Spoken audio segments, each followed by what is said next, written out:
سلام. من دکتر فرزانه هستم. دوست آقای دکتر.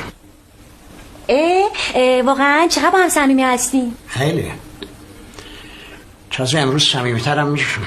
آقا یعنی انقدر صمیمی هستین که هر حرف شما بزنین ایشون گوش کنن؟ بستگی داره به اینکه چی باشه. خب مثلا راجع به 4 ماه حقوق یه نفری.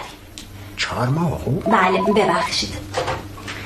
بفرمایین. خانم شیرزاد، من آقای خیری میخوایم بریم کافی شاپ. مریضای دیگر رو کنسل کنید خانم. آقای دکتر شما مریض ندارین که، فقط دوستتون جناب آقای دکتر فرزانه تشریف آوردن. چی؟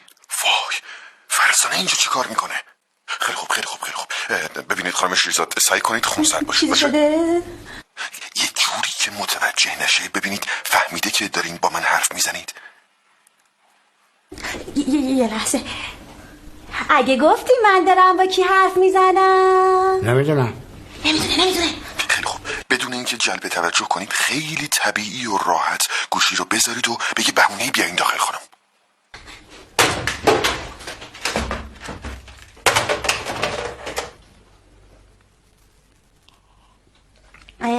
من یه چایی برای آقای دکتر ببرم، بگم که شما اومدین، خیلی طبیعی و راحت.